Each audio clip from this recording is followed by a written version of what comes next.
Gapminder Foundation, we have our mission statement is to unveil the beauty of statistics for a fact-based worldview. This doesn't mean that we think the world can be understood with only statistics. In fact, there are many dimensions of global development that cannot be displayed in statistics because some aspects cannot be measured in numbers, some can be measured in numbers but are not measured.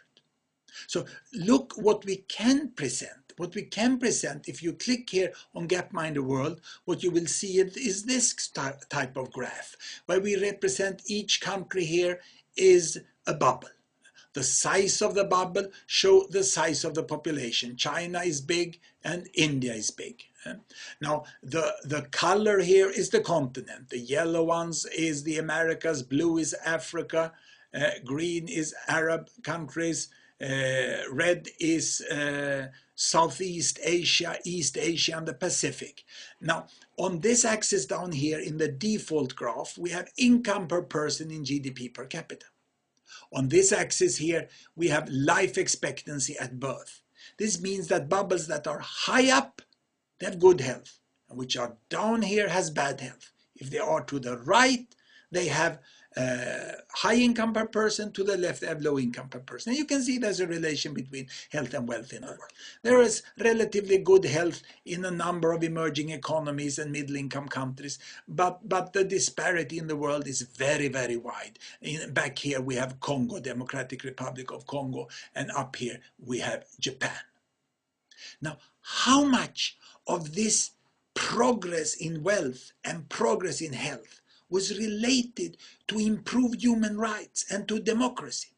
Now, here starts my problem, because there is no good time series of human rights. In fact, if I would go out on the web, I can find statistics on human rights. On this blog, for instance, there is a very good collection of human rights statistics, but typically it's a lot of indicators. There is not one or a few overriding statistical indicators for human rights. And if I go to Amnesty International, I will find that this organization have chosen another approach. They have a report for each country each year. Look, I can click on Afghanistan here, and when I go for Afghanistan, they will load the report. And in the report, it's not by numbers.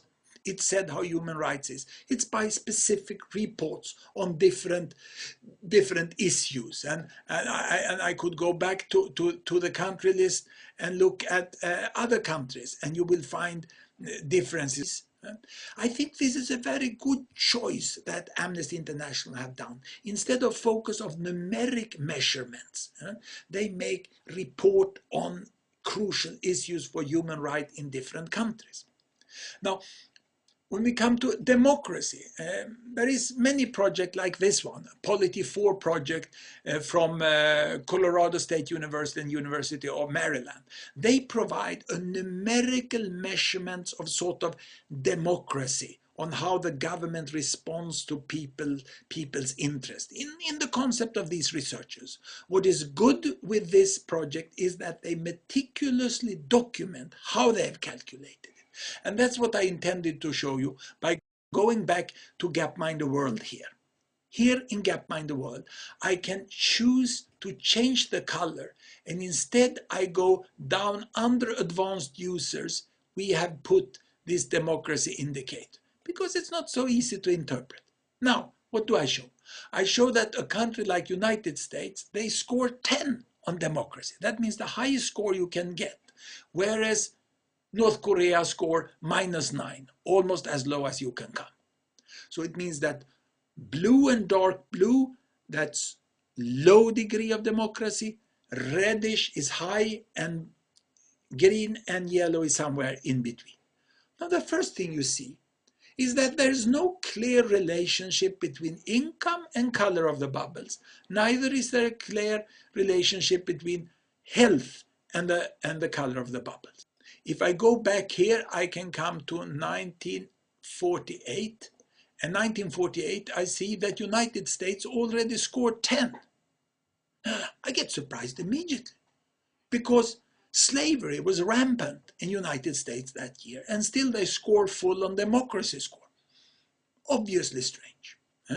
And then I can rush forwards into modern time, and you see how countries change.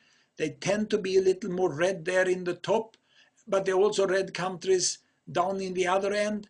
And this is where we are today, when we can see that a country like Sweden scores full 10 scores in democracy. Little strange to me. We have a hereditary monarchy, and we should have some discount for that. That's not democratic, even if it's well functioning at present. And look here, we have two countries who are close to each other. It's Cuba and it's Costa Rica. Costa Rica scores high in democracy. Cuba scores low in these scores made by the American university. How has that affected their development? They are obviously very close to each other. I'm going to mark both of them.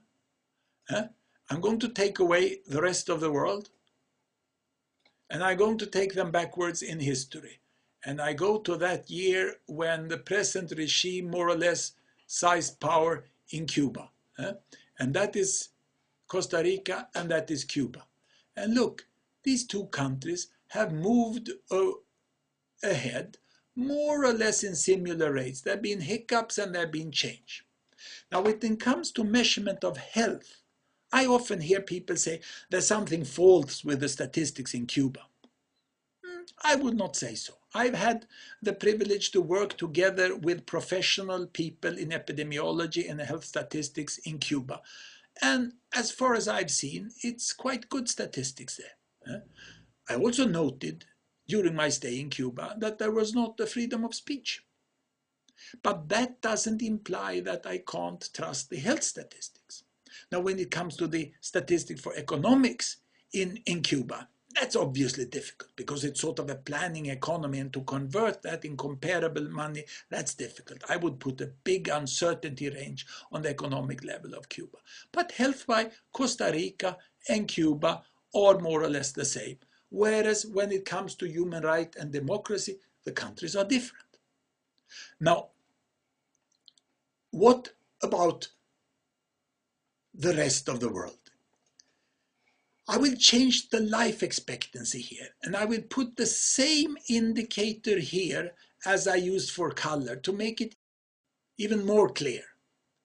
Look here, the income per person on this axis and democracy score on this axis shows you that there's a very weak relation between economic level and degree of democracy in the world. And if I change income level here and I put life expectancy down there, you will see that also when it comes to how long you live, we show that on this axis here, and democracy score here. It's not a strong relation. We have quite healthy countries that are down here, Saudi Arabia, China, Cuba, which have very low democracy scores, and we have countries up here, Papua New Guinea, South Africa, Kenya, Namibia, and Nigeria. This has relatively good democracy score, but which are not healthy at all. So, in short, there's a weak relation with democracy and health and wealth as we measure it in statistics. Now, this is the reason why I really didn't want to do this presentation, because this can be two reasons for this. One is that we are very bad at measuring democracy and human rights, but the other could also be that the country can grow wealthy and healthy without the citizens having democratic and human rights. My view is that independent of whether human right drives economic growth or health improvement, it has a value of its own, and so does the right for cultural expression and the freedom of speech. I think too often we argue for human rights and democracy as a mean to achieving something else. To me, even if I'm a statistic geek, human right has a value of its own,